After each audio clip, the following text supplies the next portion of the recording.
Good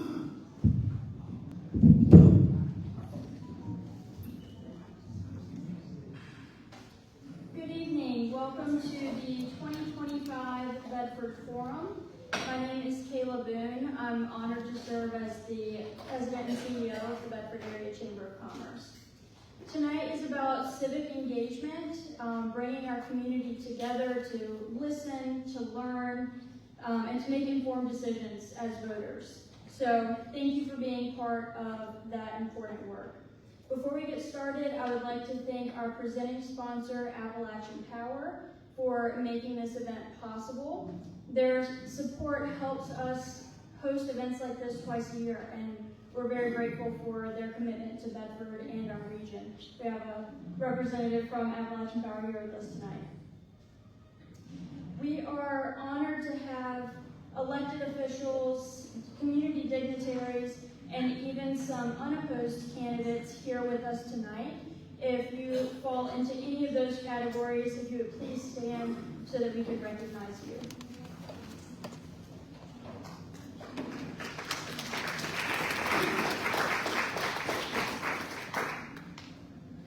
All right, with that, it's my pleasure to introduce Mayor C.G. Stanley, who will share a few words about civic engagement and why events like this matter for the future of Bedford. Mr. Stanley?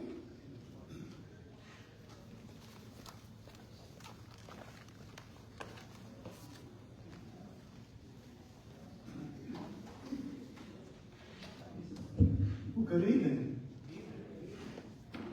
Are we asleep? Good evening. Thank you. I'm starting to get a little phobia here that I'm asked to do these things, give little talks and short speeches. I've not learned how to say, well, I'm busy, I've got something going on or whatever. And I just say, okay, just tell me what you want me to talk about. But anyway, tonight is the candidate forum. And it's a yearly thing that the Chamber puts on. And I'd like to begin by thanking the Bedford Area Chamber of Commerce for hosting this event. And for asking that we reflect on three vital themes: civic engagement, leadership, and governmental collaboration. These are not just concepts. They are the foundation of how communities like ours move forward. Civic engagement is the lifeblood of a healthy democracy. It is not limited to just election day. It includes showing up in events like this, asking questions, volunteering, attending meetings, and staying informed. When citizens are engaged, leaders are held accountable, and our local government becomes more responsive and more effective. Leadership, especially at the local level, is about service. It's not about having all the answers, but about willing to listen, to learn, and to lead with integrity. But about being willing to listen, to learn, and to lead with integrity again. But at times, it means standing up. And sometimes it means sitting down and listening when the room has something to say. Real leadership is measured not by titles or recognition, but by outcomes. The roads we pave, partnerships we build, and the trust we earn over time. Governmental collaboration within our departments, between local and state partners, and across jurisdictions is how we solve problems that no one person or agency can solve alone. The most meaningful progress happens when we tear down silos and work together with shared purpose and open communication. Here in Bedford, we are fortunate to have a tradition of cooperation between our council, staff, business community, and residents. But tradition isn't enough by itself. It is up to each of us, elected officials, candidates, and citizens, to renew that commitment every day. To the candidates, thank you for stepping up. Thank you for your willingness to serve. Putting your name on the ballot requires courage and dedication. To our citizens, thank you for being here and staying involved. Your participation is not only welcome, it is essential. Let it not be more than just a forum. Let it be the start of new conversations, new ideas, and a renewed commitment to each other and to Bedford. Let's continue to lead with purpose, listen with respect, and work together in the spirit of community. Thank you, and enjoy the forum tonight.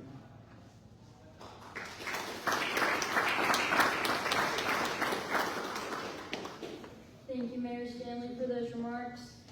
At this point, we're ready to start the moderated Q&A portion of the event. So I would like to welcome up our moderator, Tim Saunders. Tim is Deputy Director of the Central Virginia Workforce Development Board. As many of you know, he moderates all of our legislative events, and he brings professionalism and a deep understanding of workforce needs, community needs in our area. So we're grateful to him for his service and how he's always willing to moderate these events for us. So please join me in welcoming Tim Saunders.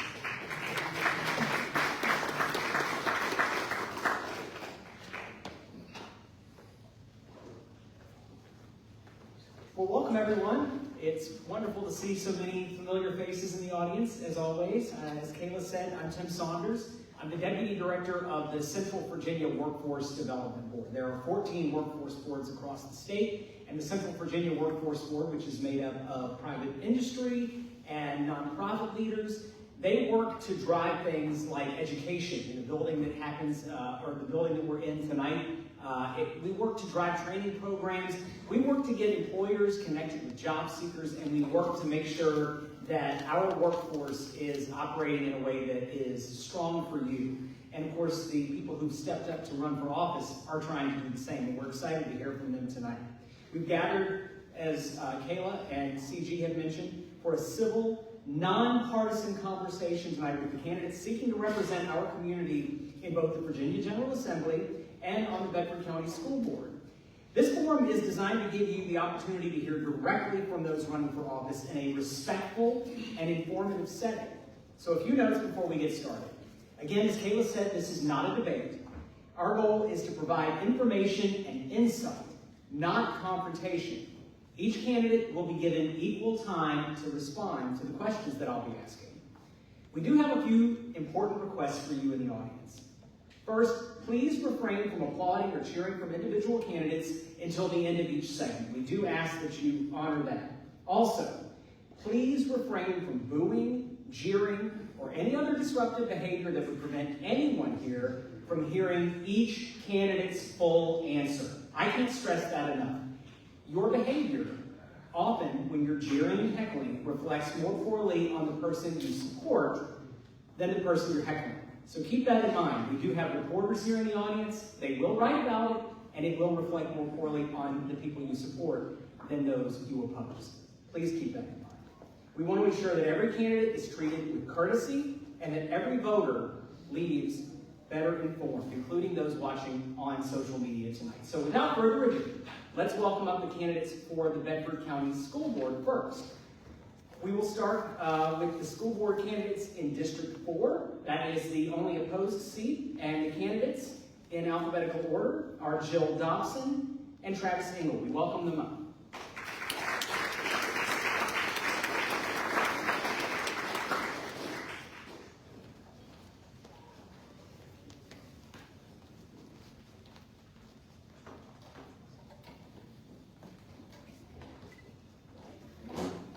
Thank you both for being here. We will answer the questions if you don't mind. I'll call on you each individually, and I'll kind of go back and forth asking each of you to respond to these questions. But the first question, again, I'll start with you, Jill. We'll talk about population growth in the county. It's no secret that Bedford County is a growing county. We're lucky that we do have population growth here, but it's particularly acute in the eastern part of Bedford County, in the Forest area. And that's having an impact on the entire school system. Now, some on the school board and in the community have suggested altering or redrawing boundary lines of attendance zones for the elementary, middle, and high schools as a solution to this. How would you balance population growth in Bedford County with community identity and parental preferences for their child to attend a certain school when approaching any rezoning decisions or discussions that might come up? Again, we start with you.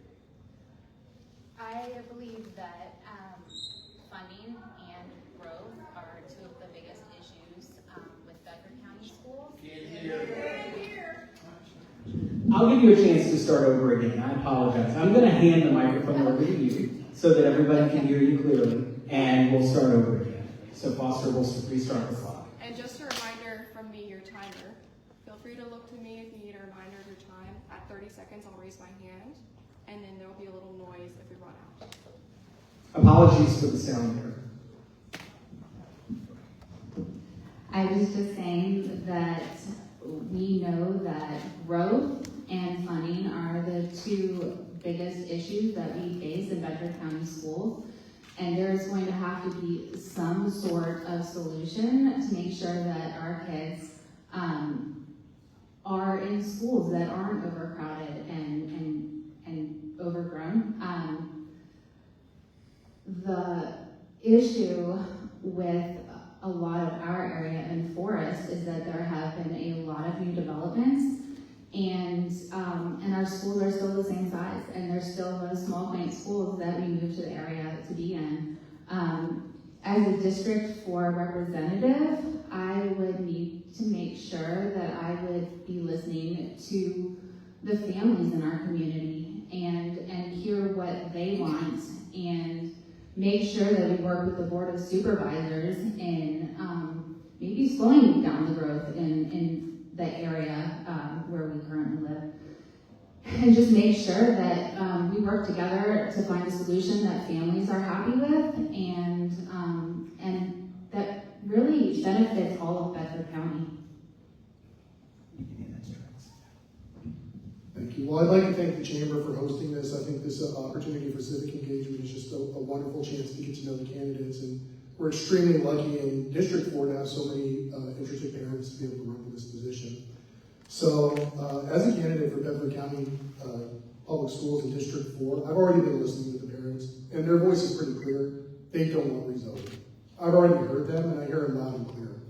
So, the answer to this is certainly not to slow development. I wouldn't want to chill development in any area, and I think development provides for robust communities. The answer to this is to address the situation directly and recognize that we do need to expand schools, or else students are going to be rezoned. There is no way around that, all right? If parents want to hem and haw and say, well, maybe we'll talk about slowing development or doing this or doing that, it's not going to work. The time is now. We've got to have a plan in place. Forest Elementary School is already butting up against 400 students. It's time to get a second assistant administrator there. It's time to expand the school, unless you want your students rezoned. Parents are very clear on this.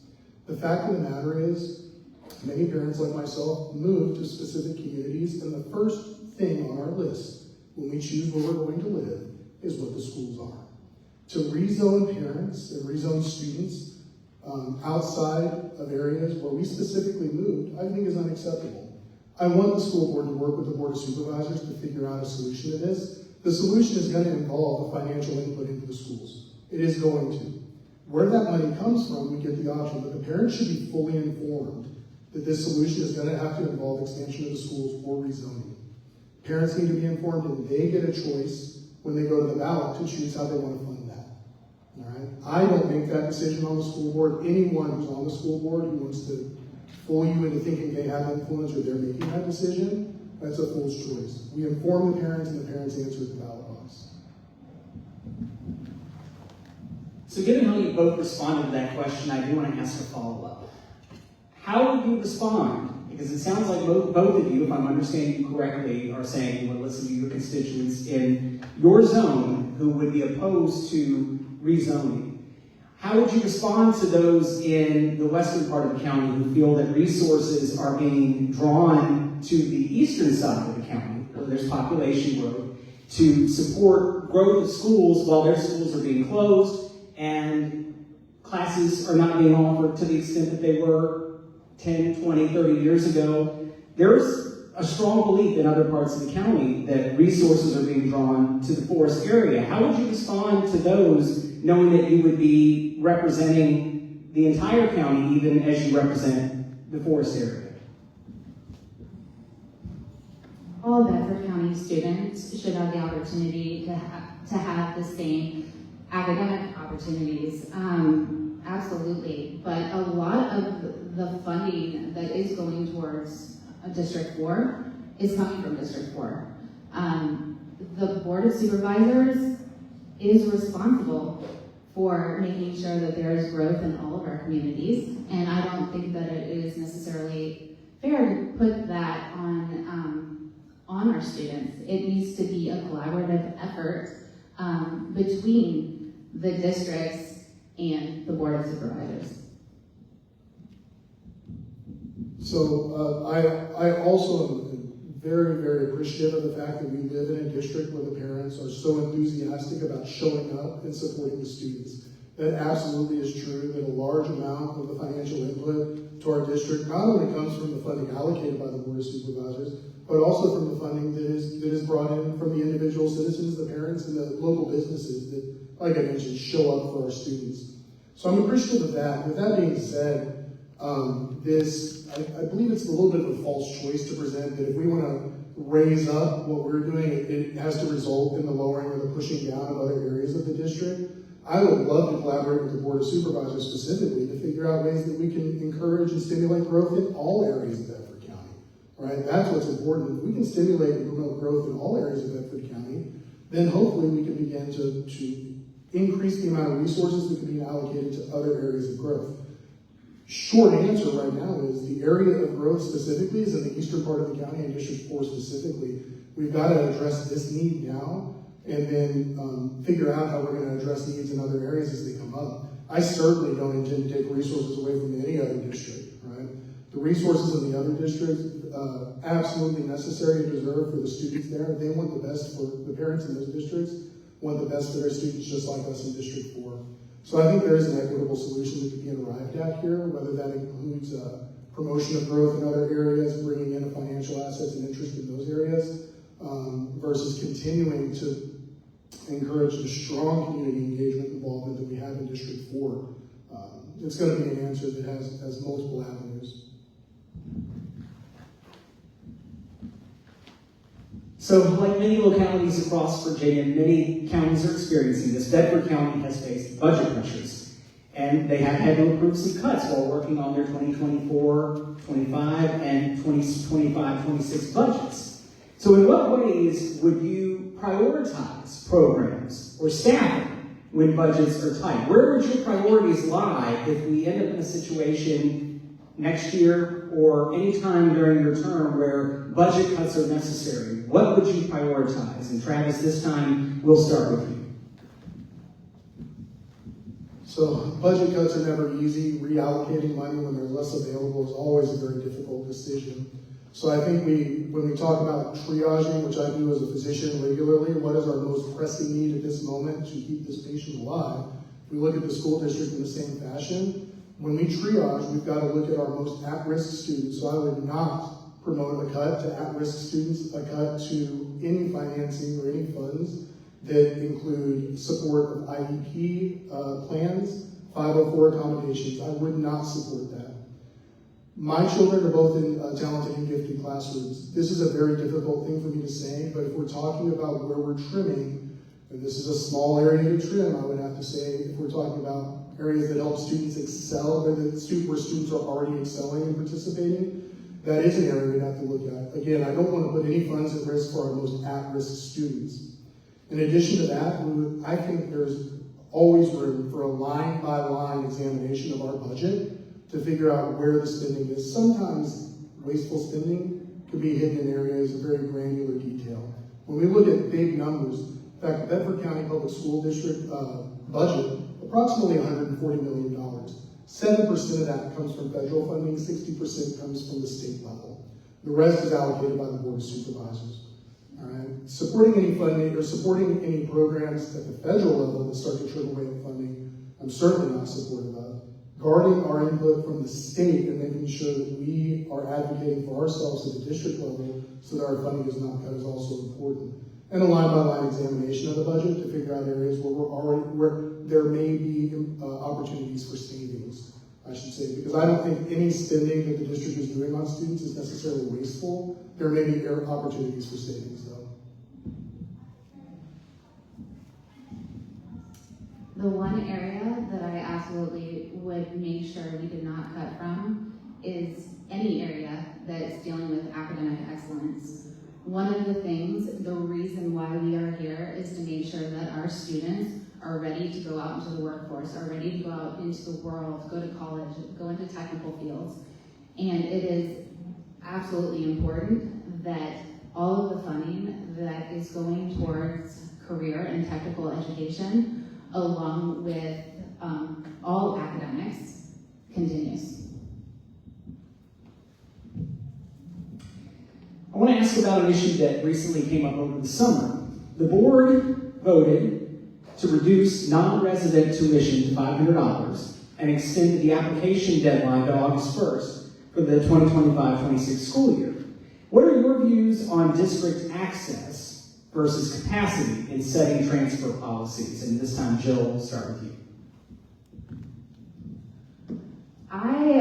I think it's important for any parent that wants their kids to be in a great district, no matter what the reason. I believe greatly in parental choice, and it would be their choice on where they want to send their kids to school. There are schools. Forest Elementary does not allow students outside of that district to attend because it is overcrowded. We have room in some of our schools. I think that giving people access is important for our community, is important for inclusivity, and I support it. So I also agree, choice in how we educate our students promotes healthy competition and elevates the level of play for the public school system, in addition to the private opportunities that are available. 1 in 5 students in Bedford County right now participates in some form of alternative education, whether that be homeschool, co-op program, private school. The fact of the matter is parents have choice right now, and they're exercising that choice at a level they haven't before. That being said, what an incredible forced error right now to lower the out-of-district tuition and the opportunities for students outside of our district to come in when we're already struggling to meet the needs of the students in our district and the buildings and the infrastructure there. To lower the cost of that, I'm not supportive of. I don't understand the mindset behind the decision. I don't see how it necessarily promotes or improves our budgetary position and our ability to meet the needs of the students who are actually districted within our school zones. So I really would love for the school board to articulate why they made that decision. And I would love for some more clear and open communication with the parents to be able to weigh in with their opinion on that decision, since it directly impacts the funding and the financing that's available to educate their students. Travis, I want to hit on something you just brought up and ask both of you this question. Homeschooling is on the rise across the state, but Bedford County is in the top 10 of all localities in the state for its rate of students who are homeschooled.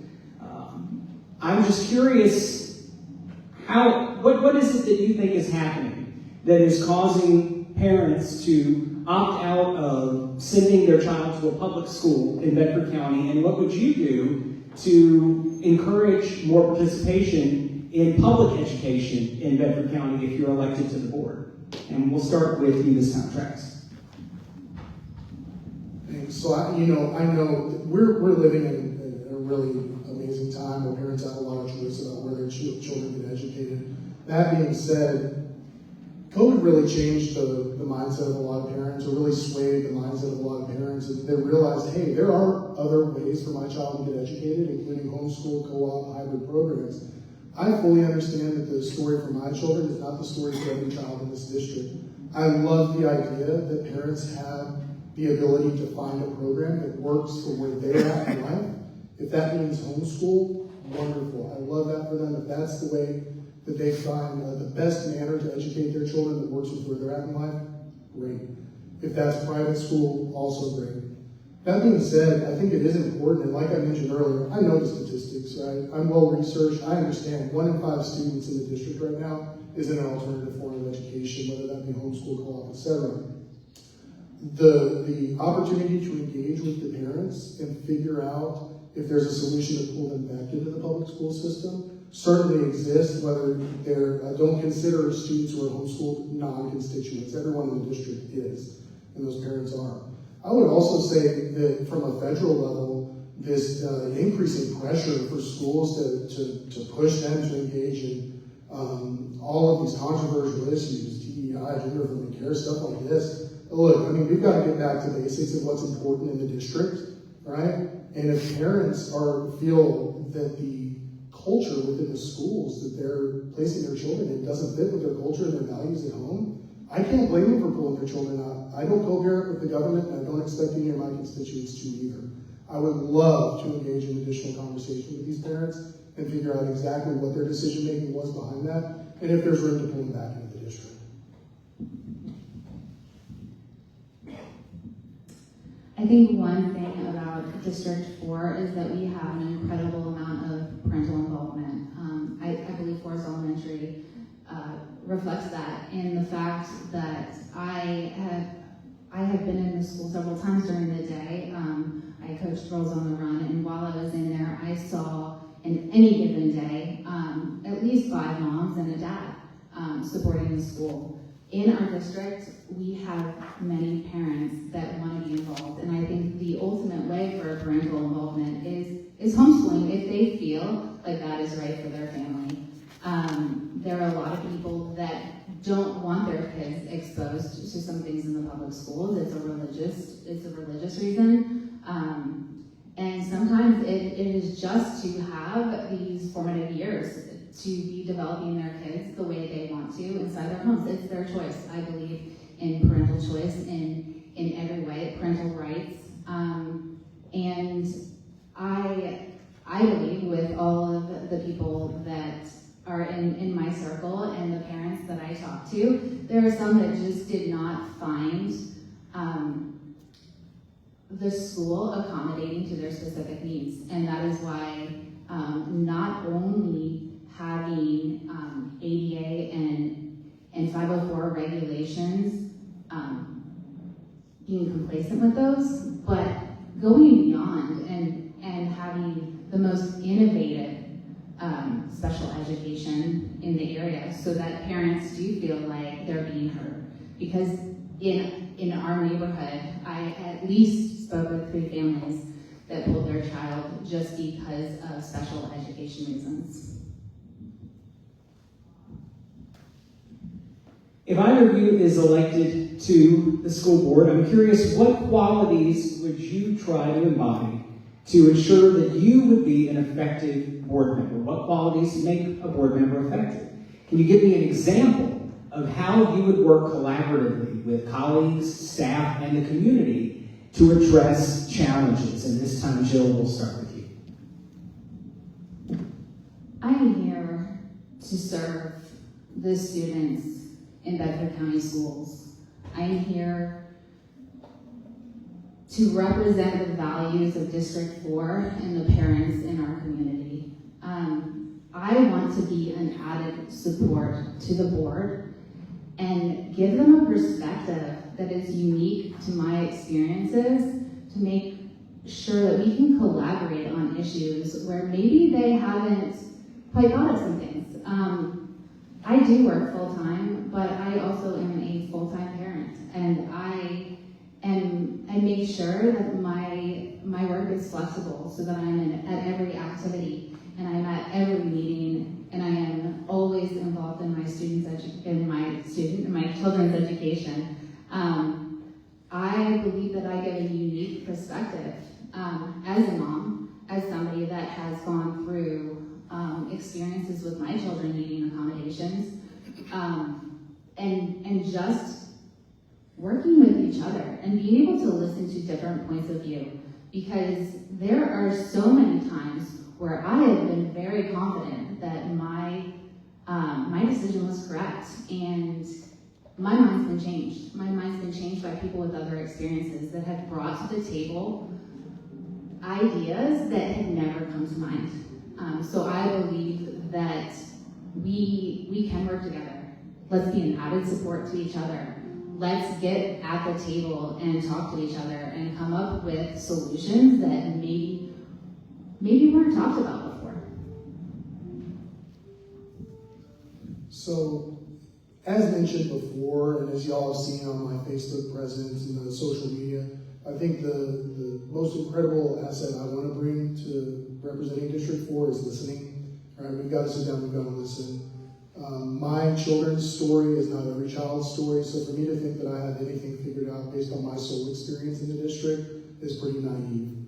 I want to listen to as many parents' stories as I can and make sure that we do right by every student. That being said, I work with parents every day with some of the most difficult decisions they make regarding the healthcare of their child, and I don't do it by telling them what I think is right or enforcing my opinion on them. I do that by listening to them, understanding where they're at, and then do some shared decision making based on what their wishes are and what works for their family, right? That's not the same for every family. In addition to that, in my role as a physician, I believe that presence is incredibly important. Presence in the classroom. Far be it from me to tell any teacher what I think should be going on in their classroom if I haven't sat in the classroom in 30 years. Far be it from me to try to come up with solutions for our transportation issues if I haven't talked to our director of transportation and tried to get on a bus in the morning and understand how hard it is to get a kid out at 6:40 in the morning to get to school. Far be it from me to tell anyone I have a solution unless I've sat next to them and figured out what their role every day, what their day-to-day role is like. So with that being said, listening, presence in the classroom, presence with transportation, presence in all aspects of the district. And in addition to that, last but certainly not least, when you have responsibility to the citizens in the district, but you lack direct authority, you must utilize influence. I'm highly influential, I'm excellent at working with others and reaching consensus opinion and making things happen. We did receive one question that was submitted from the audience prior to the deadline for this event, which was August the 28th. And that question related to student-to-teacher ratio. The person in the audience wanted to know what you as a school board member would do. Well, first of all, where do you stand on student-to-teacher ratio? What do you think is appropriate? And what would you do as a school board member to ensure that class size remains within that ratio? This question will start with you, Travis. This is great. So as a pediatrician, I absolutely know that the more individual our attention can be for each child, the better the educational experience. We know that there's a huge difference when you go from 1 to 18 to 1 to 24 to 1 to 30 student ratios, which some of our classrooms are forced to do in some cases. That being said, currently, Bedford County, amongst the other surrounding counties right now, is 7th in starting teacher pay. We are last out of 7 counties in starting teacher pay. We have opportunity to improve there. In addition to that, we're 4th when it comes to salary ladder and what top-out pay is. We have some room to improve there. We want to recruit talent. We've got to make sure that we know they appreciate them, and part of that is a financial input, right? Professional development, how we pour back into teachers, all of that is aspects of what teachers look like when they decide what district they're going to work for. We've got to make sure that they know Bedford County is a desirable place to work. I'll tell you right now, if they meet the students, they'll absolutely fall in love with it. We've got to make sure that they know from a district level we support them too, we value what they do. I know that the administrators every day are working their tails off to make sure that the teachers feel supported. I see it in my own children every day how well supported they are. And I'm thankful every day that the teachers show up for them and that the administrators are there. So again, I think to address student-teacher ratios, it is a fact that the higher that ratio goes, the more difficult it gets to give children individual attention when they need it. their educational experience does falter. The key to this is more recruitment, more retention, and making sure that we have buildings that can accommodate the number of students, not in overcrowded classrooms. I absolutely agree that too many students per teacher is not only a negative learning environment, but there can be adverse effects to the students. I had a child, not in elementary school, but in pre-K, and in a classroom where there were just too many kids. And for her, it wasn't beneficial. And the second she went to a new school with a smaller classroom, everything changed. Everything changed, and she was able to learn and develop, and she was happier, and getting into school was a better experience. Kids want to have one-on-one with their teachers. They want smaller classroom sizes. I know that I had another child that had a student teacher that was with them for half a year, and that was a benefit to the teacher, and that gave her a little bit of room to work with students one-on-one. With the amount of students that we have, there is going to have to be a change, and whether that is in the structure of how our students go to school, or in adding teachers to our schools and adding classrooms, there will have to be a change. We're down to our last question here of the night, and that last question, you both touched on this a bit, but I'm just curious, how would you ensure that community voices, including those of the parents and students, but also of the educators who work in the schools, and other taxpayers who maybe don't necessarily have a child in the school system but do fund public education, how will you ensure that those stakeholders' voices are heard and reflected in the decisions that you would make on the school board? Jill, we'll start with you. Transparency and accessibility are so important to the school board. We want to make sure that the taxpayers know where their money is going. They need to be able to access budgets and be able to clearly see why decisions are being made, and we need to be able to voice that as school board members. I believe that, I just lost my train of thought. I'm so sorry. But with that being said,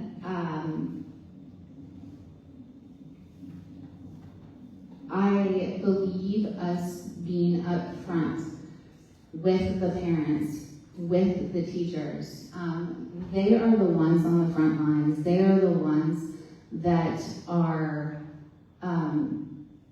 watching their students. They know what's going on with their children. Their voices need to be heard, and we need to listen. And there has to be continuous communication to make sure that those voices are heard. Well, thanks again for the opportunity to come out. I really appreciate the chance to engage with everyone. I look forward to hopefully getting a chance to answer questions after this too at an individual level. I've already started. I'm listening right now. I'm holding weekly listening sessions at the farmers market and other locations. I want to hear what the parents and what the constituents and what the taxpayers of Bedford County and District 4 have to say. That's important to me.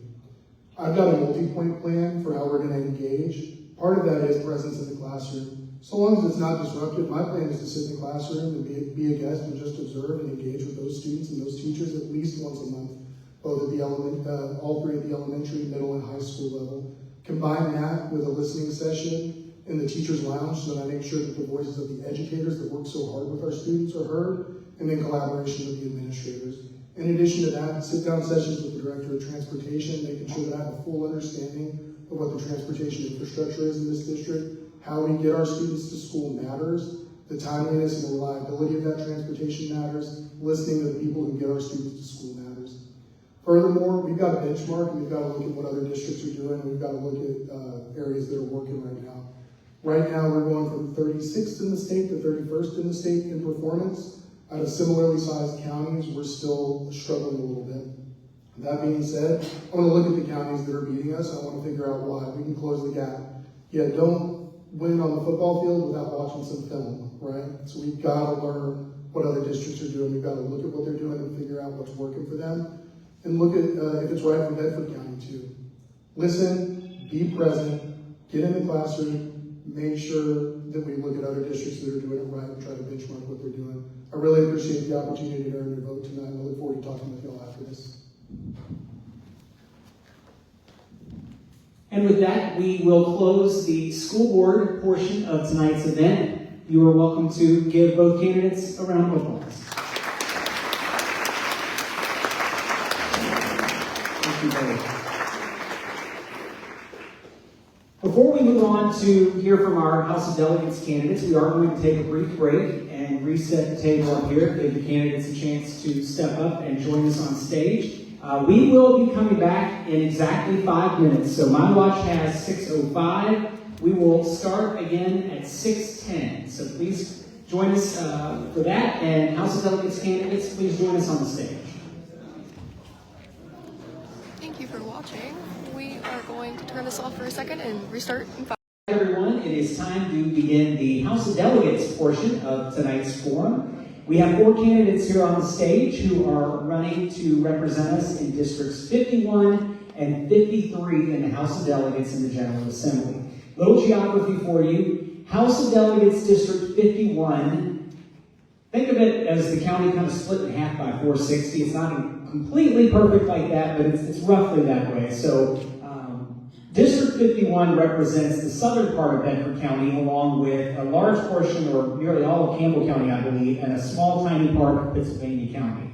And the candidates in that district, in alphabetical order, are Joy Powers, who is running on the Democratic Party ticket, and Eric Zehr, who is running on the Republican Party ticket.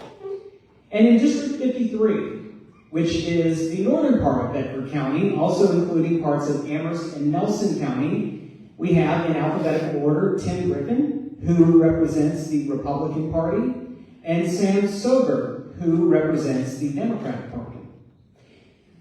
We're going to pose questions to all 4 of these candidates together, since they will be serving in the House of Delegates. Many of the issues that they will be voting on do cross district lines. So we're going to try to ask them things that would apply to all 4 of them equally.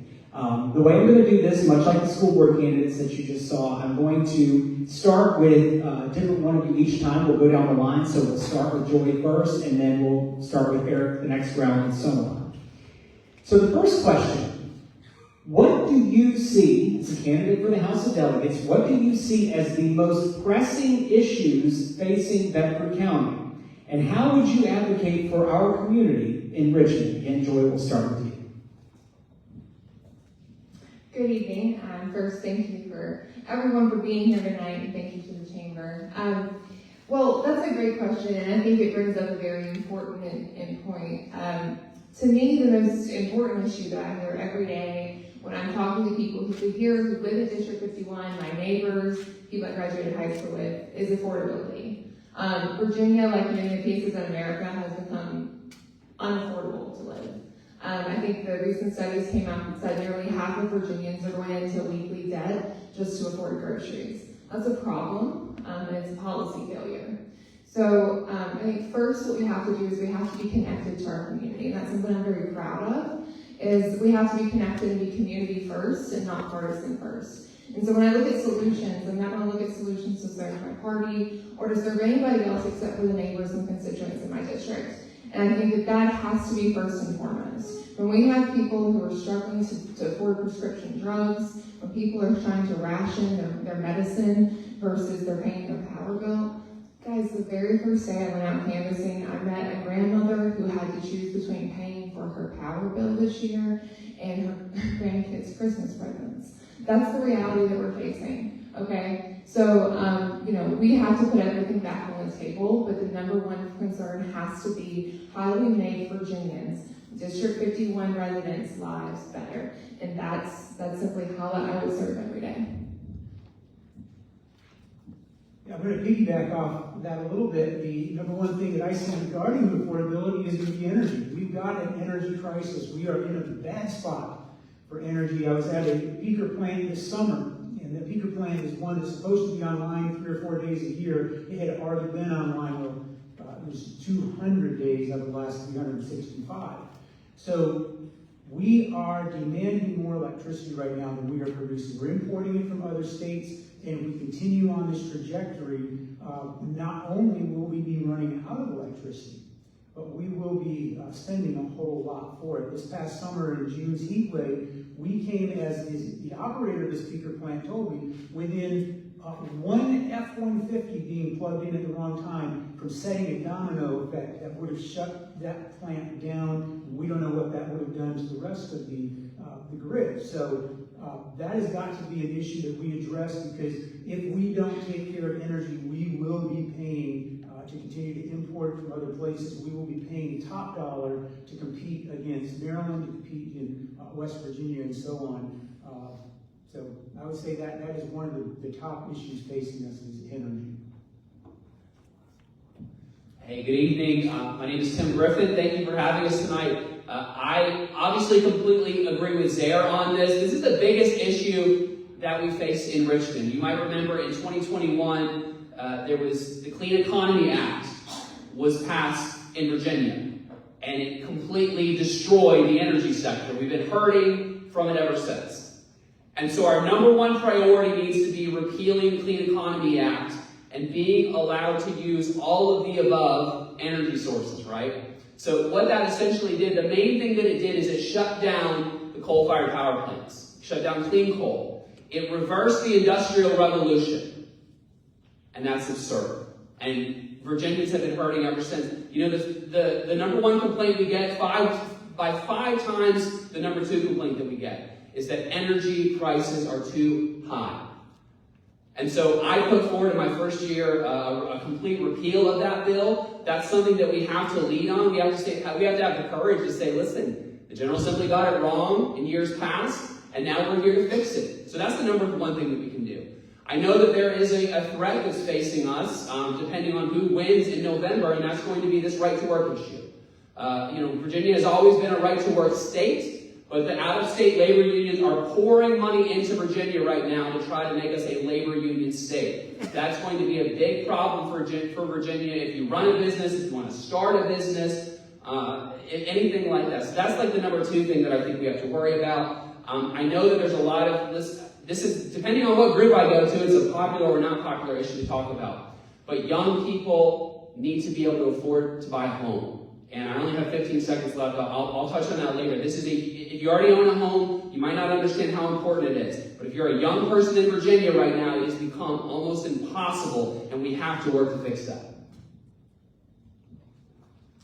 Hey y'all, I'm Sam Soghor from Amherst. Thank you so much for having me. Tim, thank you, Bedford Area Chamber of Commerce. It's great to be here. This is a beautiful middle school. Way to go, y'all.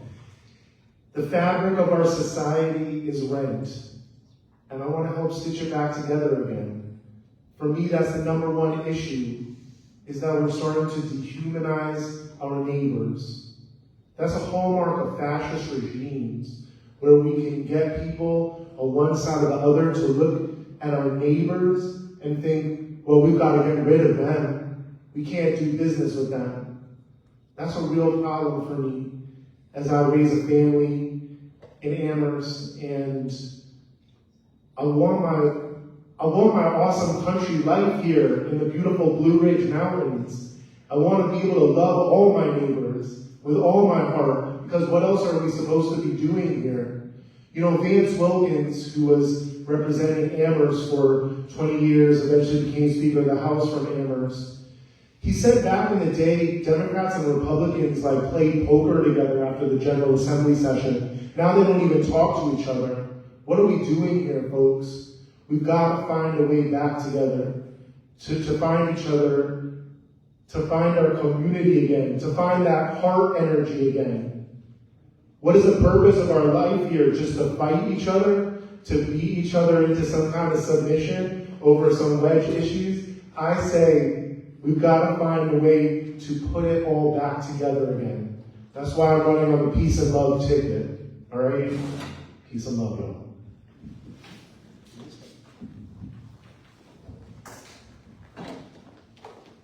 All Our next question, again, Eric will begin with you this time, is when the state budget has a surplus or a shortfall, which we've seen both, what principles would guide your decision-making on either spending or making cuts?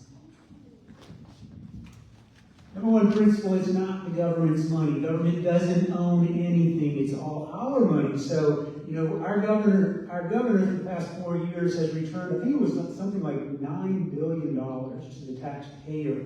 That's you and me going out to work every day. That's businesses that are generating those taxes and sending that money for us in the General Assembly to decide how to use. So principle number one is that money doesn't belong to government. It isn't for us to just start a new program. But if we've got a surplus, let's give relief to families. We were just talking about affordability. One way to help people afford things is to leave more of their own money in their pockets. The other thing is focus on the basics. Focus on those things that are most urgent, the things that government should be doing, protecting us. We've got to support our law enforcement. That's got to be one of the very first things that we do. This year, SROs, school resource officers, was cut out of the budget. And yet we had $58 million, or it was 5.8 maybe, it was 5.8 million for a golf tournament in Northern Virginia. That kind of stuff can't happen. We have got to fund public safety first. We've got to fund those very basic functions of government. So that would be my second principle. Number one, it is ours as a people. That is our money, it is not the government. Number two, we focus on the fundamentals. So, Certainly, yeah. For the benefit of the audience, the question that I asked is when the state budget has either a surplus or shortfall, what principles would guide your decision-making to either make cuts or spend the surplus? So, as you know, Tim, this is not hypothetical, right? This happened this year. There was this big discussion based off of the Washington, D.C. cuts of what Richmond and what Virginia was going to be on the hook for. And when that discussion came up, Governor Youngkin, I think wisely, decided to hold on to some of that money so that we had some rainy day funds in case things really went south. And I think he should be applauded for that. One of the things that he did was he went and he cut, there was a bunch of money that was going above and beyond what we normally do to big universities. And as you know, universities are for education. But too many universities have become these hedge funds with their endowments, and a big thing that they do is they just stack hundreds of millions of dollars, and then they want you to pay all of their expenses, right? So with a lot of the extra, one of the things that came up this year was the $200 million for a UVA art center. It was in the Democrat budget. So what Youngkin did is he cut a bunch of that extra funding, and he said, we're going to hold on to it in case we need it. And I think that that was the exact right thing to do. We need to make sure that we're ready for the future, number one. We need to be, number two, we need to remember that this money does not belong to politicians. It doesn't belong to Richmond. The money is made by the people that live here and work here. Every day when you go to work, this is how I tell my kids. When you go to work if you go to work for 8 hours a day, and most of you probably go to work for a lot longer than that, the first 5 or 6 hours of your day, you're allowed to keep that money. The last 2 or 3 hours of the day, you're working to pay for somebody else. And I think that's probably too much. And so we need to be thinking about giving that money back.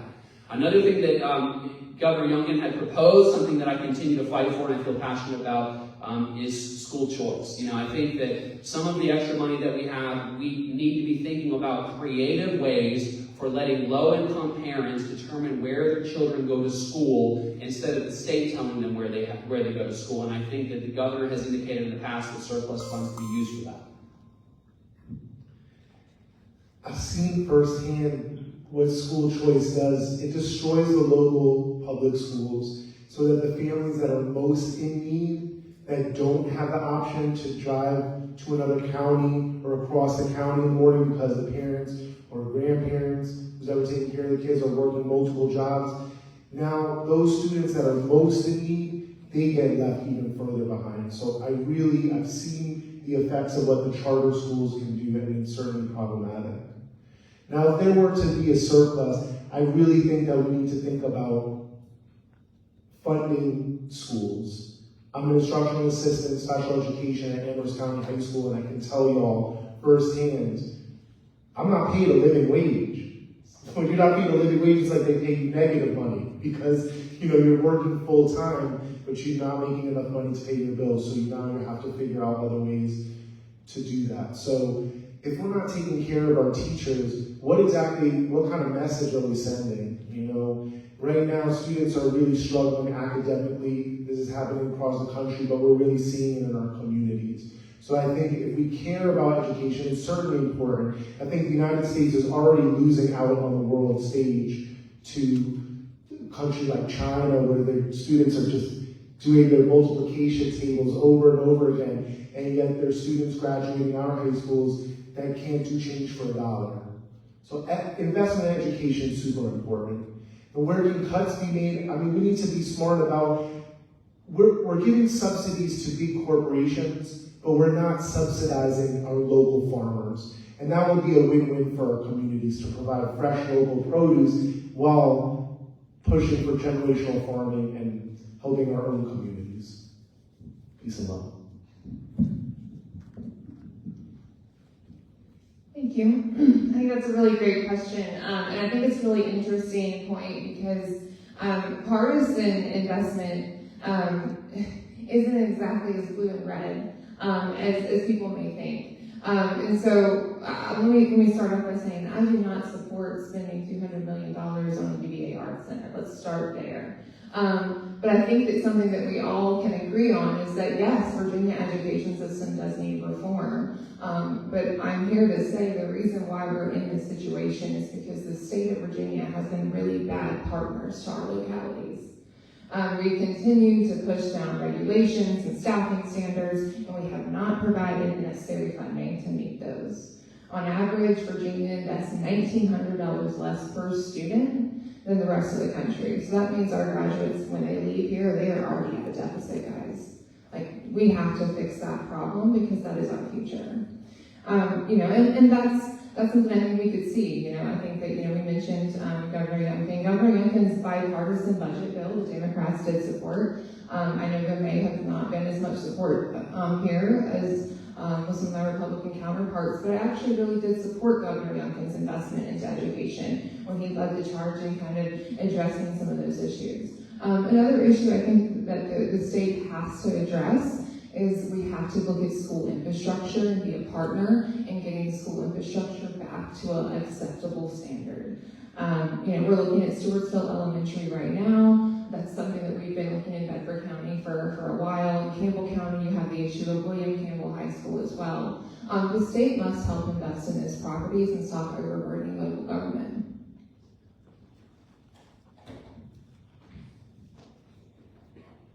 Over the next 4 years that you'll be serving, this part of Virginia could end up losing some representation in the General Assembly. There's a good chance that as population continues to decline in this part of the state, your districts could grow and you could be representing an even larger area, but a very largely rural area. So my question is, how will you balance the needs of your largely rural district with the priorities of more urban parts of Virginia, that urban crescent that we always hear about that seems to command so much of the attention and dollars in the General Assembly? What will you do to balance the needs of the state, but also make sure that we are fairly represented? And this time, Tim, we will start with you. Yeah, so as I always say, my priority is Bedford, Amherst, and Nelson, not everybody else. And I had a parent, she's an old, her son is grown, she's from this area, and she was upset with me, and I was able to speak with her on the phone, and she said, why did you vote against increased unemployment benefits for Northern Virginia workers who were laid off from the federal government? And I was like, are you serious? Do those people live in Bedford County or Amherst County or Nelson? Oh, they don't live here? Okay, well that's not what I'm there to do. I'm there to represent our people, and that's why I voted against it, because it wasn't for our people. I love Governor Youngkin. You're going to probably hear me talk about how great he is every answer. And yet I voted against the arena stuff because to me, the arena was a Northern Virginia thing. It was not something that I could clearly draw a delineation and improvement for Bedford, Amherst, and Nelson. So my question is always, how does it benefit us? And if it doesn't benefit us, it's not something for me. And so that's really how I gauge things. Well, I agree with you, Tim. They call me the Amherst man. It's just about our community. I root for the Amherst Lancers. You know, I don't cross the James River for groceries even, but I will for candidate forums. But y'all have some nice staples. There's some nice grocery stores over there. And we don't have a Kroger in Amherst. But absolutely, we have to be for our communities. And it's ridiculous. When I have the opportunity to go to Richmond, I feel like they treat me like I'm a yokel, you know, like a country bumpkin, and that because our districts don't represent as many people, well, I mean, of course, the district's equal, but in Amherst County, 32,000 people, it's like maybe I don't matter to them. And I think that that's just ridiculous, and I think it's part of the problem of how our society is starting to come apart, is that we are leaving each other behind, that folks in the cities in Northern Virginia and the Tidewater, they're in a different mentality. I get it. I grew up in a big city myself, and I'm here by accident, actually. Some might even say it was heaven sent. I didn't mean to be here. And now that I'm here, it's an amazing opportunity to see we live in different Americas. Like folks in the city, they can't understand what life is like here in rural areas. In the same way that somebody who had never left Amherst or Bedford County, they might have no idea what life is like in the big city. But the fact of the matter is that we are all just people. And so if I were to go to Richmond, I would work very hard to help those folks in the city understand that and understand each other's humanity.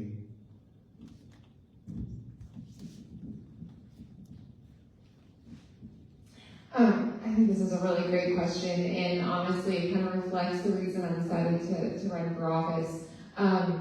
I say that I'm really tired of having the conversation of who does right by, or who does better by rural Virginia, Democrats or Republicans, because quite frankly, nobody's ever gotten it right yet.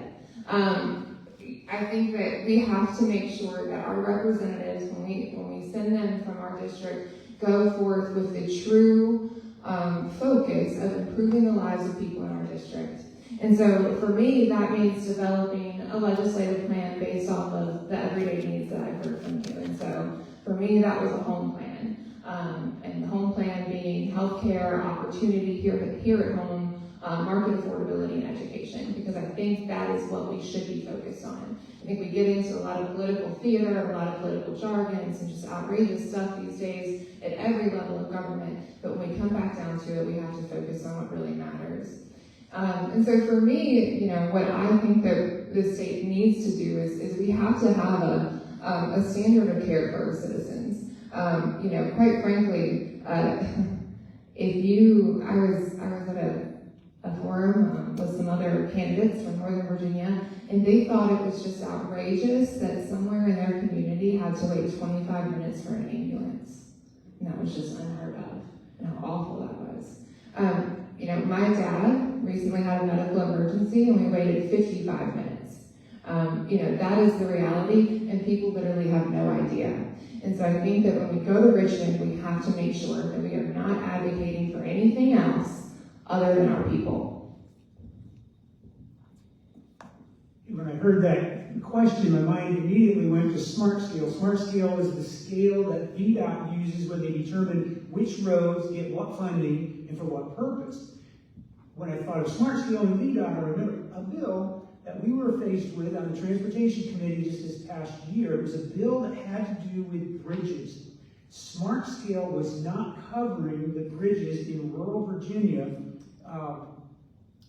because we don't have the amount of traffic going over them, and yet these bridges need to be expanded because farmers can't get their mowers across, they can't get their combines across. We have these super narrow bridges, and machinery has gotten bigger. Farmers need to get across, and so smart scale was not working for rural Virginia. It wasn't working for Bedford. It wasn't working for rural Campbell. So one of the ways that I'm able to advocate for our more rural area as opposed to Northern Virginia is standing up for our road system. We need the money here just as much as they do up there. They may have more traffic on their roads, but we have much more road. It costs a lot more to keep these up in the rural areas. So that is one way. In the last question, I discovered Joy and I agree on something, and that is there is too much regulation. So Northern Virginia, that crescent, they seem to love regulation. Let them have it. We need to free our businesses up to be able to, number one, build houses. $54,000 that goes into every house is because of regulation. That's a great place to start to make housing more affordable, is let's get regulations reduced.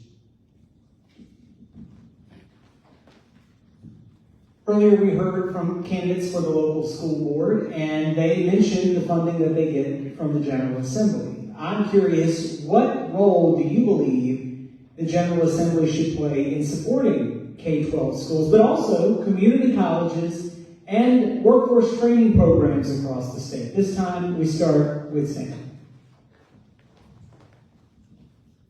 Thank you. Yes, absolutely. Funding the schools is paramount, the most important thing. I'm the only parent in Amherst County that goes to every school board meeting every month for years. So the problem that we're facing is that there is a kind of apathy or disconnect with our communities that they need and ought to be involved. Meanwhile, school boards have become very politicized, and we're dealing with that in Amherst right now also, where you have candidates that, in my opinion, are just towing a party line. That they're not pro public education. And that's extremely problematic to me as a parent.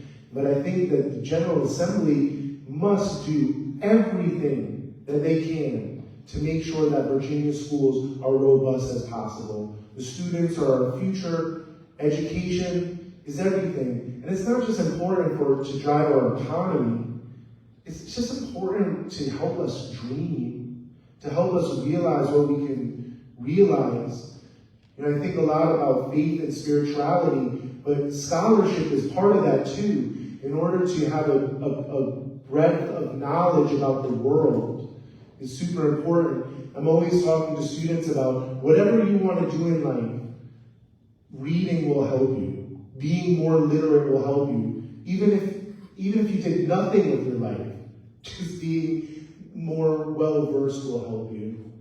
I'll say on this education piece, there's a lot of consternation sometimes in the school board and in politics about what's, the content of the textbook. Y'all, the students are struggling to read. We need to just focus on that, on making sure kids can read and do basic addition and multiplication. Thank you. Peace and love.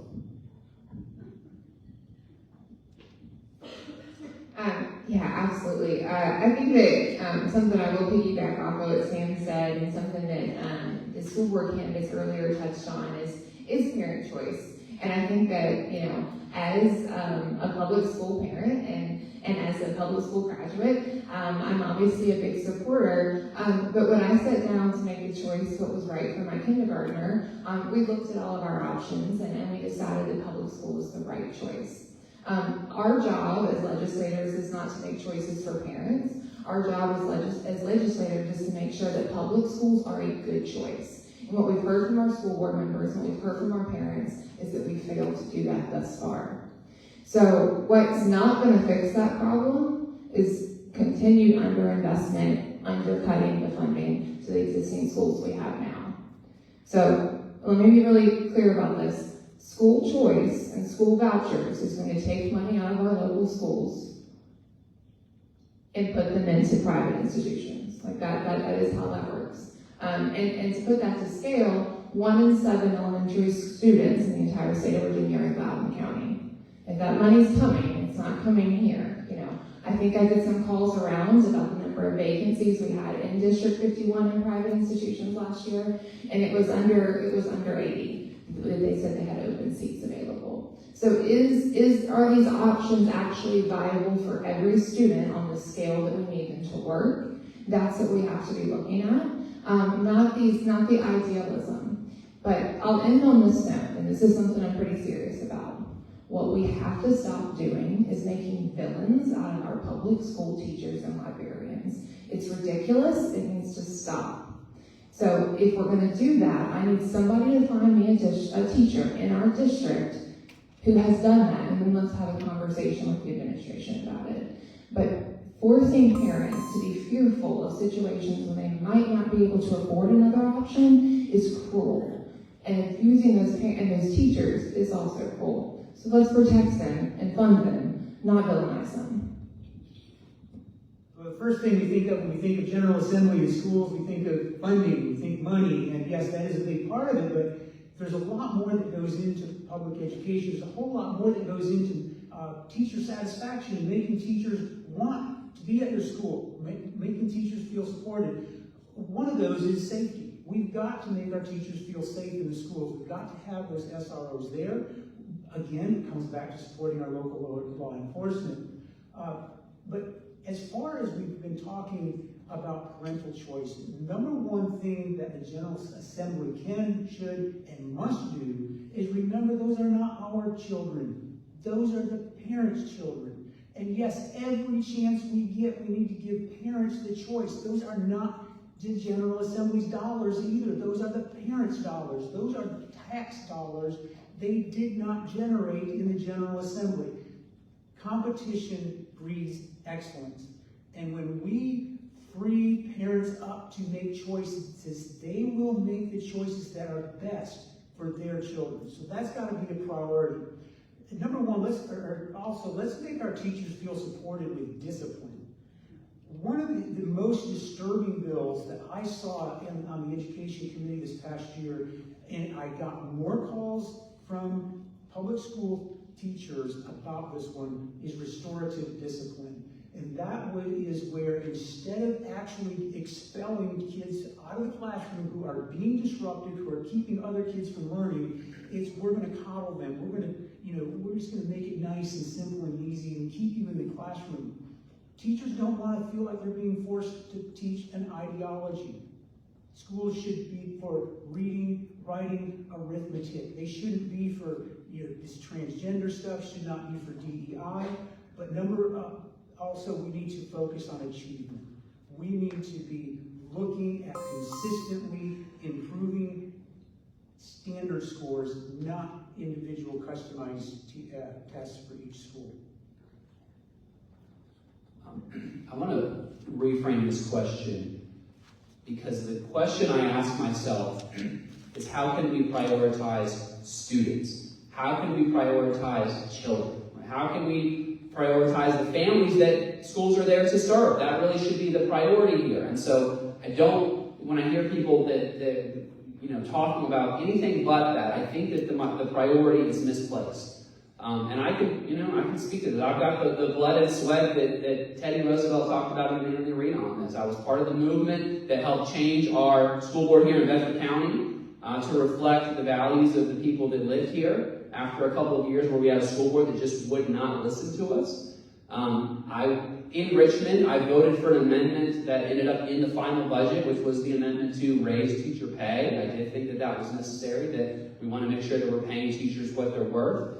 But generally, we need to put students first. As far as making sure that children are ready for the workforce, I have visited every community college in our district, from Amherst to Bedford. John Capps, the president of CDC, has given us the tour in Lynchburg and talked about these different programs, and they come to Richmond and they talk to us, and we're always in favor of the funding that they need to make sure their students are educated. So much, and a lot of that can be done in high school. I've learned about that. I've met some of the students here in Bedford that are training right now to do jobs when they get out of school. There's really, to me, why would we spend a lot more money at the university level if we can get the same job done when they're still in high school? And so when children are ready to step forward and do that, I think we need to prioritize that. And that's something that we've worked hard to do. When you drove in here tonight, you may have noticed that you drove in on Lacey Putney Way. When he was in the House of Delegates, he was known for advocating for transportation projects for his district, among many other priorities that he advocated for on our behalf in Bedford County, but he was known for transportation. I'm curious, what is the single greatest transportation need, in your opinion, for this area, for Bedford County specifically, since we're at the Bedford Chamber of Commerce Forum? What is the greatest transportation need, and how would you advocate for that in your role in the General Assembly? And this time we will start with Joy. Thank you. I think this is a really important question. I grew up here. I grew up in Manita. I traveled Route 24. You know Bedford County. I'm sure you know Route 24. While I was in high school, I had 2 people who sat in front of me in my classes who died on Route 24.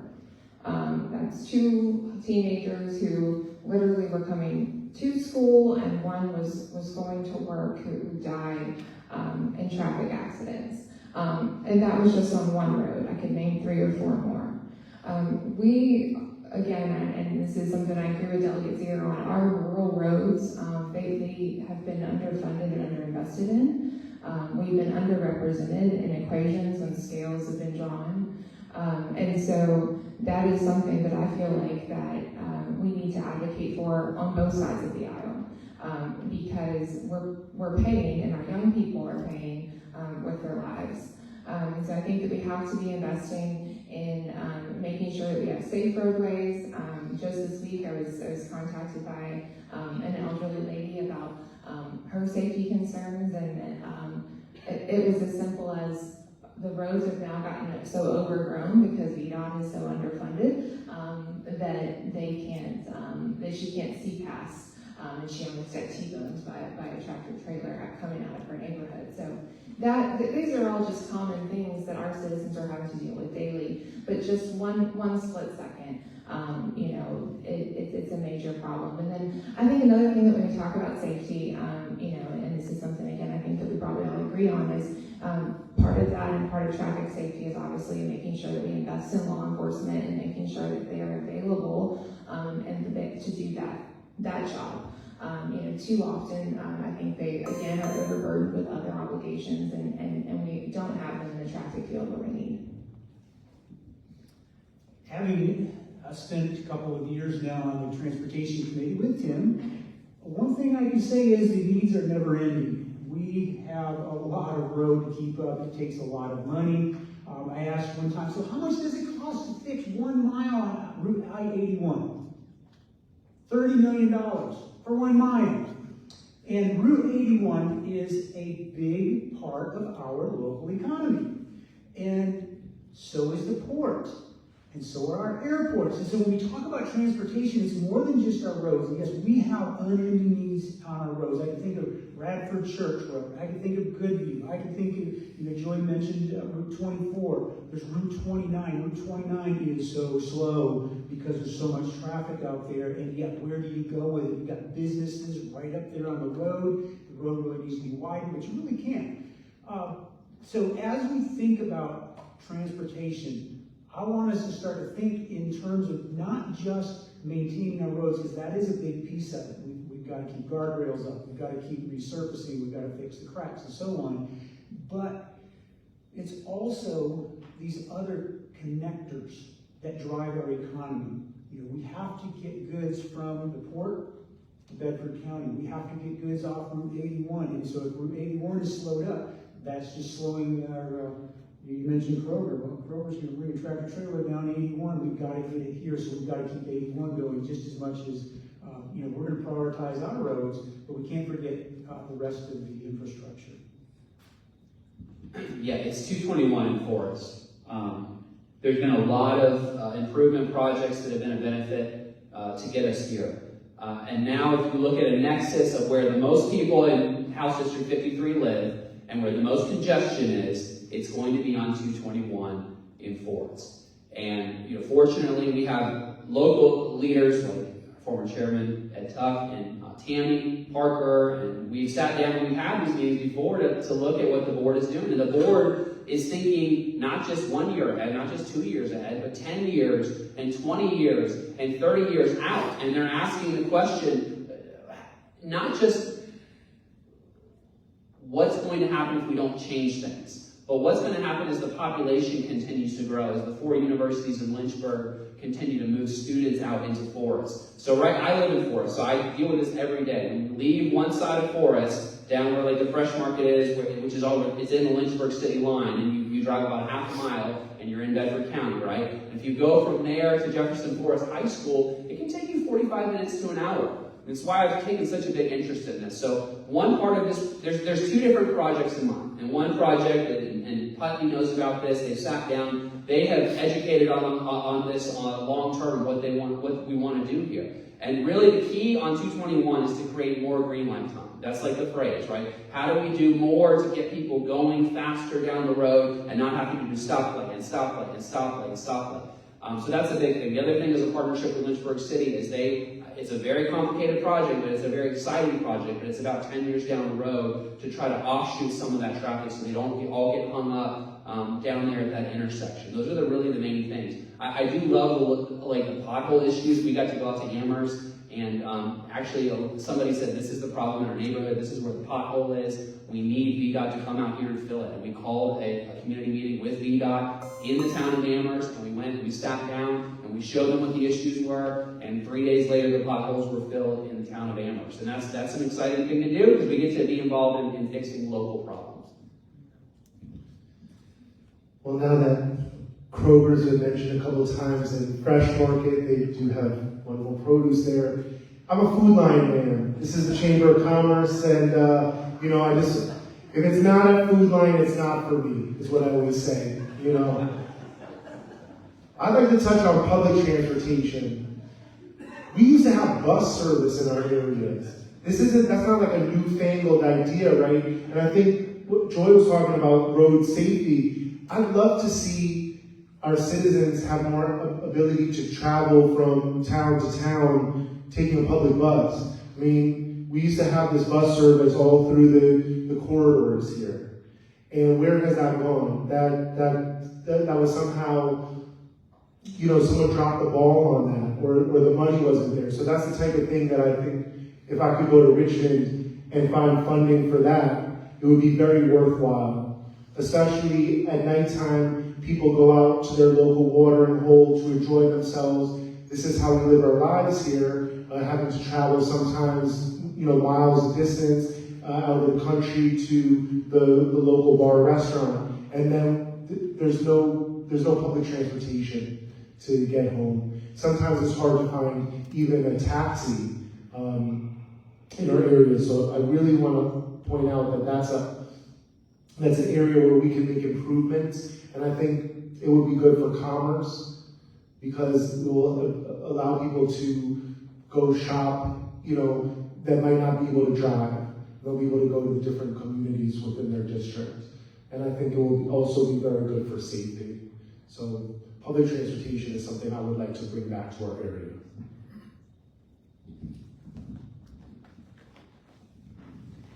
Let's turn now to workforce development. I'm curious what you all would do from your position in the General Assembly to increase opportunities for workers in this area to be engaged in the workforce. We hear so often from employers that they are struggling to find skilled talent specifically to fill jobs, not just a warm body to come in and do the job, but skilled talent, someone who's qualified to carry out the position. What could the General Assembly do, or what would you do in your position in the General Assembly to ensure that businesses have access to skilled talent and ensure that those who want to work have the ability to work? And this time, I believe we start with Aaron. Tim, that's a great question. It's providential you're asking that question because just last night I was talking with a HVAC owner, and he was telling me how difficult it is for them to find anybody to just even be able to drive the truck, because he said literally 33% of their workforce doesn't have a driver's license. So they are struggling to find good folks with the skills to come in there and to work. So that is a big thing, but I think it also comes back to and ties in with what we were talking about earlier, and that is educational choice. Parents know the aptitudes of their children.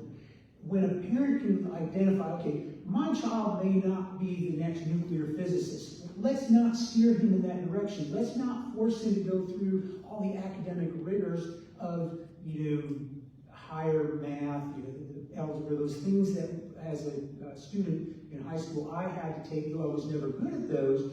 Let's give these kids opportunities to go learn the trades, to learn plumbing, to learn electrical, to learn those hands-on things that we are suddenly realizing, oh wait, there is a lot of value there because we really need those people. We have, I think in too many ways, we've overvalued the academic education and undervalued the hands-on, the blue-collar, getting the workforce skills that are needed. So again, continuing to support parents' choices to get their kids in those support schools, being able to provide that kind of a skill and education is going to be crucial for our future. Yeah, so on this issue, big news today, I'm sure some people were able to hear, but at the Amazon Shopping Center, Amazon has purchased a property, and it looks like they're going to be moving a huge shipping plant over in Amherst County, right? So these are the kinds of amazing jobs that we want to move in here. We want commerce coming through here. Specifically, what is the government's role in this? What can we do? The thing that I have seen, guys, like when I did this today 2 years ago, and I'm so thankful that you gave me the opportunity to serve you the last 2 years, I have been able to be educated so much and learn so many things. Our first year we did 100 visits of nonprofits and businesses and schools in the district, and we've almost done 50 this year. One of the great things is, I'll bring it back to Susie D. Gibson. When those guys, if you go to the graduation that they have over there for the kids that graduate and go into, there are a lot of our blue collar jobs. I'm going into a mechanic position, and they have the owner of the business of the car shop that's there, and they say this is the job he's going into. He has a guaranteed job when he graduates, to work on cars or to cut hair, all these different jobs. We literally have like a pipeline right there where we can go ahead and keep children up, really young adults, they're 18-year-olds, with jobs as soon as they get out. I think it's a fantastic program. I think we need to do more things like that and guarantee where these guys and girls are going as soon as they graduate. Yes, 100%. We have to fund our CTE programs and make those as robust as possible. The students at Amherst High School, for example, they want to take welding courses. There's only so many welding days. I'm a professional theater maker. We have a fantastic new theater that got built in Amherst County. But my hot take on it is those are usually honors students doing theater, and I'm so happy. But you know what? You could do theater in a basement. You could do theater in a gravel lot or a paved lot. It's a town of Amherst issue there, gravel lot versus paved lot. But the thing is that we want to prepare students who are going to go into these technical jobs. So why is there not enough welding days for all of the students that want to take welding? We have to fix those kinds of things. So we have to promote generational farming.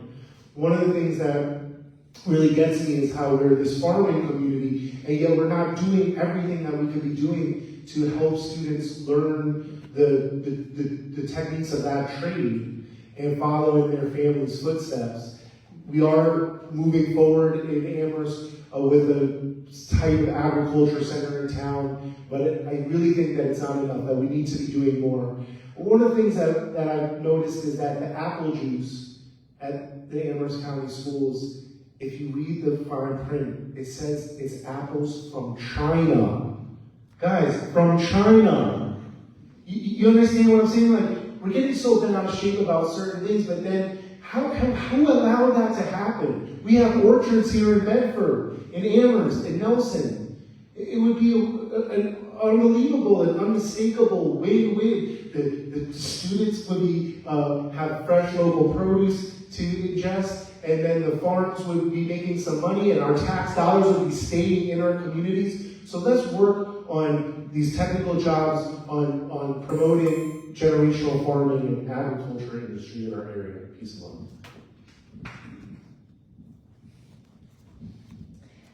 Thank you, and thank you for that lead-in for agriculture, Sam.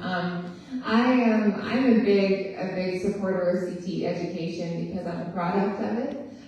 So I waited my entire education to get to high school in order to take my ag class, where I learned how to weld and use a wood lathe. I also learned other things all through my ag career, like castration, artificial insemination, and things like that. And so, those are also things I use on my farm every day. But, those are anecdotal incidents. That's why it's nice for me. But CTE education is way more than that. And it is important because it's the future of our industry, it's the future of our economy. And like I said before, I really am a believer that the state has been a bad partner in education, and that includes CTE. I think part of that is from the lack of understanding and the lack of value that we've placed on that. Like we said, we had a time in Bedford County Public Schools where CTE was really undervalued. While Tim was maybe advocating for other things, I've been advocating for CTE here for a long time. I think that's important. But I think that the state can also play a better role in helping facilitate that partnership. And so one of the roles that we could do is, again, we don't have to reinvent the wheel. South Carolina had a great apprenticeship program where they helped cover the cost. I was talking to some folks from BWX Technologies, and they were explaining that, they would love to hire locally, but it's cheaper for them to just go and hire the most qualified person who's ready to do the job right then and there. All right, that's just the reality of things. So how do we help? How can the state be a better partner in helping facilitate that? And whether that be tax incentives to keep these local jobs that are coming into local people, but it's not just about attracting talent, and it's not just about getting our tax base up. It's about taking care of people and getting our local people into those jobs.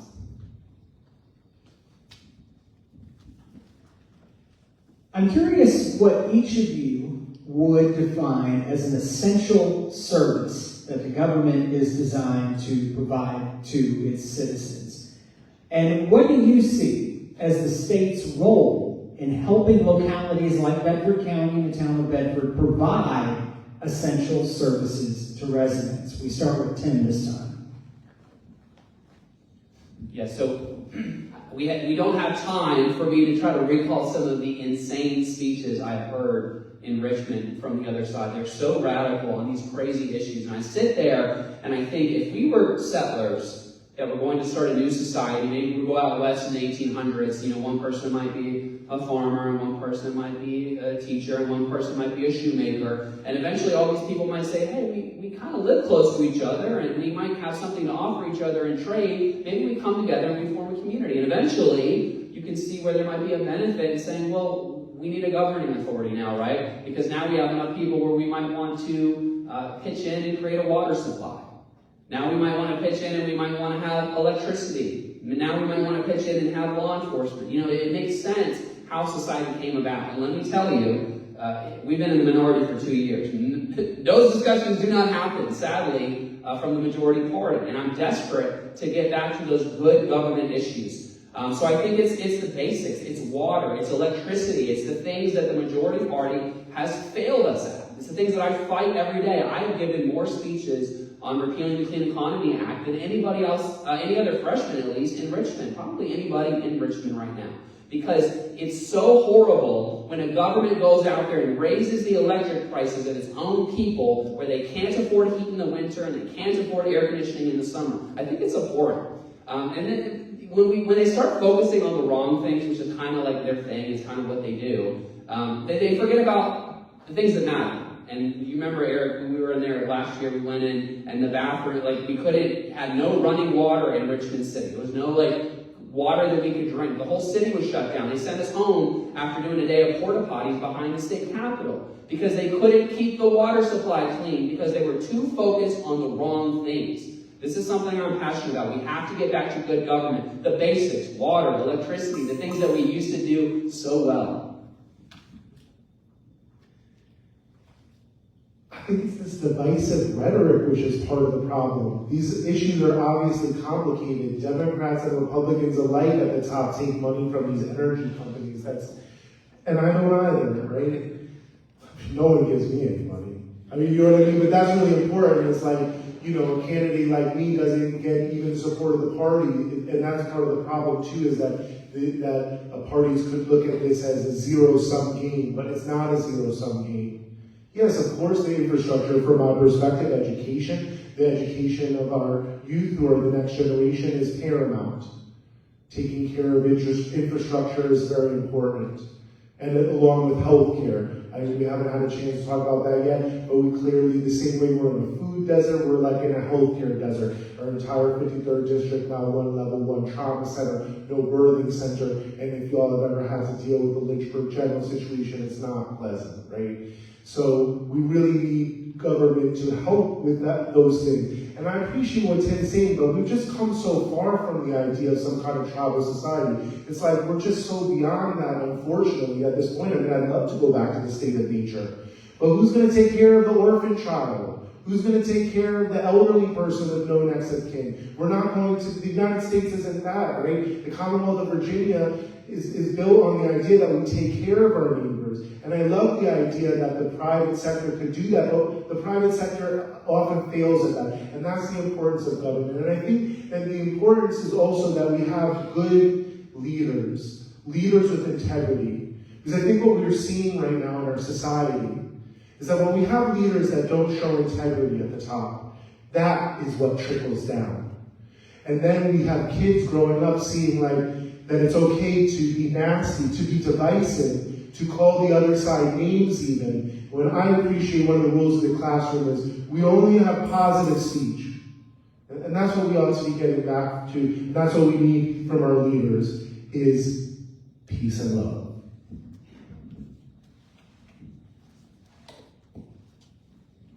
I think we might have gotten to the point tonight where we're using those broad day terms, Tim. But let me start by saying something. I agree. Electricity is a problem. So that's why when I go and I look and I see legislators who are voting to allow public utility companies to funnel $15.2 million of your taxpayer dollars into campaign finances last year, that's a problem.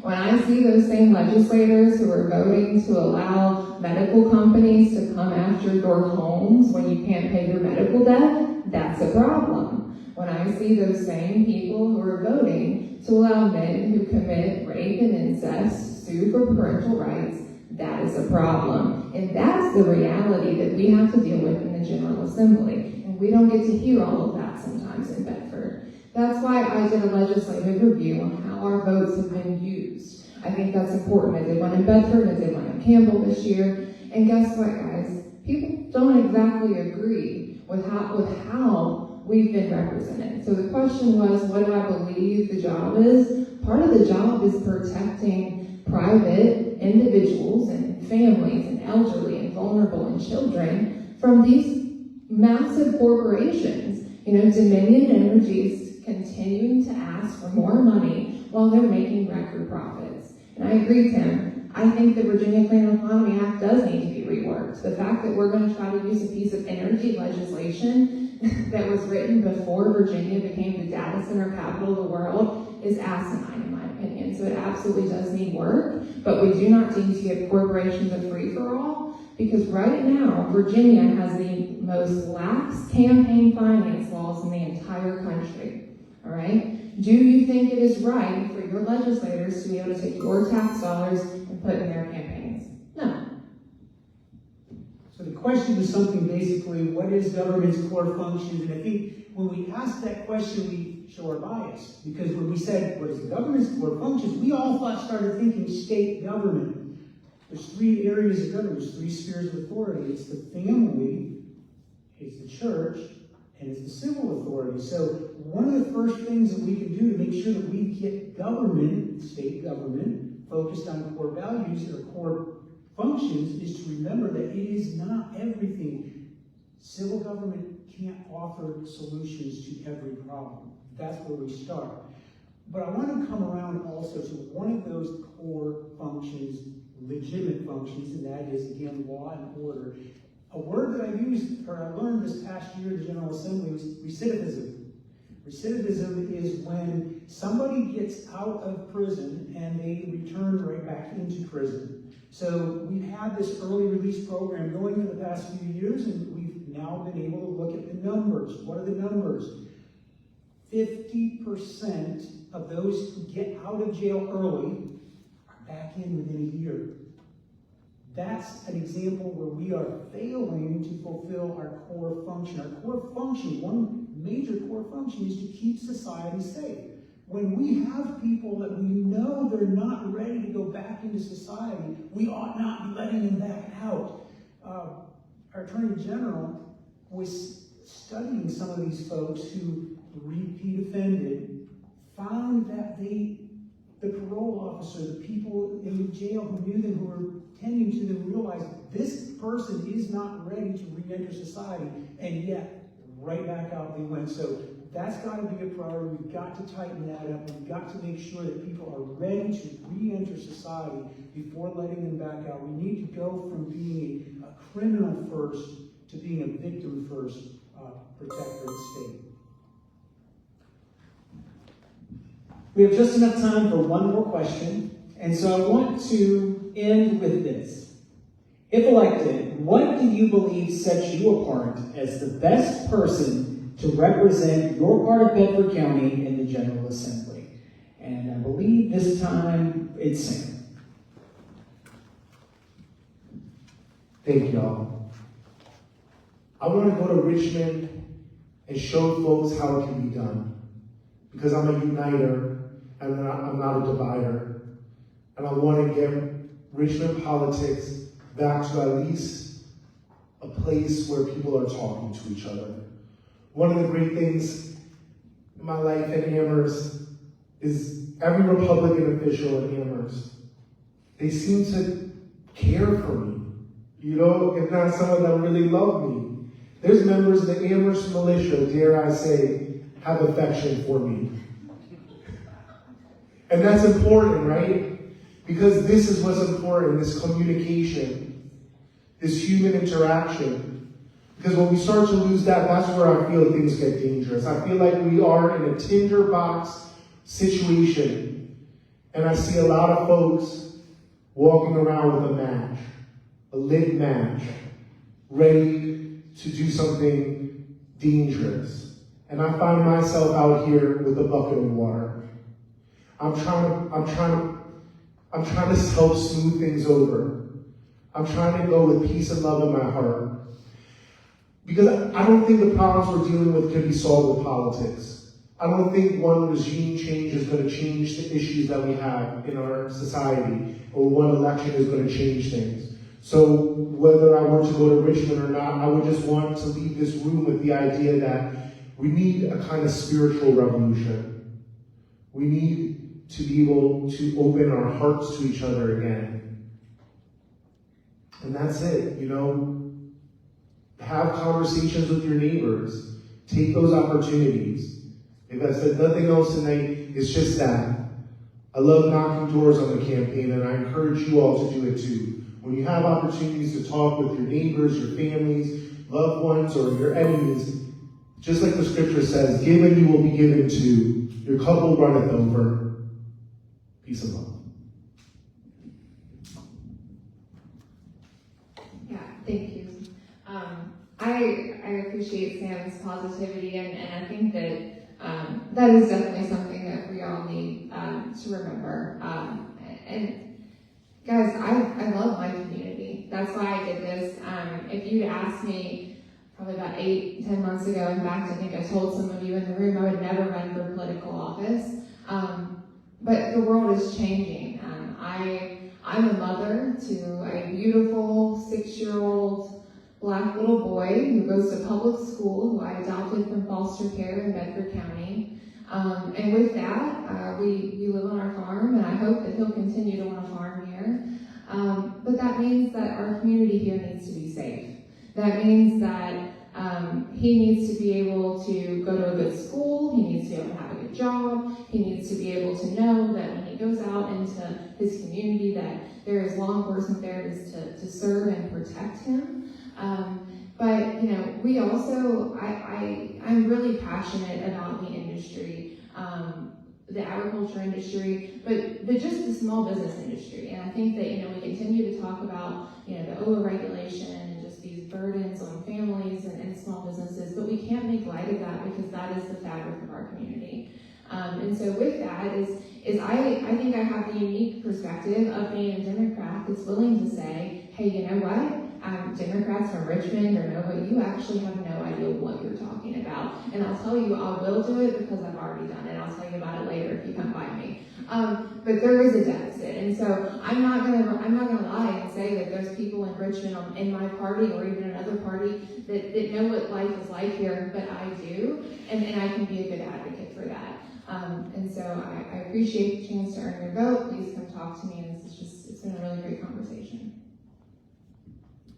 I think the question was what makes each of us a better candidate. I'm going to start with an acronym that I used when I was campaigning 2 years ago. I said a good candidate needs to have GPS, and it's grounded, proven, they need to be a servant. Having been in the assembly now for 2 years, I recognize even more than I did 2 years ago the importance of being grounded. And by grounded, I mean whoever goes to Richmond needs to have their anchor in an objective truth. They're not torn to and fro by the latest ideology. They're not torn into ideas that say, you know, girls can play in boys' sports, or boys can go in girls' bathrooms, or hey, maybe that little boy should be a little girl. That's somebody who's not grounded because they don't have an objective standard.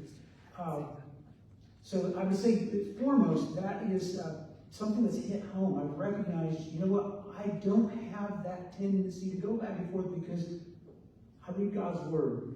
I recognize that the person who is in this office is under a delegated authority. It's an authority that's not ultimately mine. Actually, it's not even ultimately the people's. It is an office that the scripture says God set up civil authority. So I'm always looking to scripture. I'm not going to be tossed to and fro by the latest ideology. And grew up. A lady said, my husband passed away, but we used to sit out on the porch and look at the mountains, and now we're going to have to look at solar panels. And then somebody from the other side got up, a lobbyist, and she said, we need the solar panels, we want the solar panels. And at the end she said, you can contact me, here's my address. And it was Seattle, audience that has shown up here in this room and watching on social media. So thank you for participating in this. Thank you all in the audience for being respectful. I think that adds to this when we have a chance to hear from all four constituents. And you can give them a round of applause.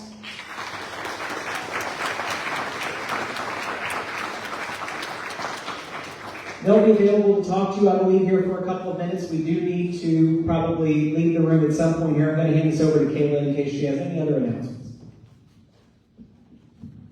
Thank you, Tim, for moderating tonight's discussion, and thank you to each of our candidates for your willingness to be here and share your vision for the future of Bedford. We do have to be out of the building at 7:30, but if you'd like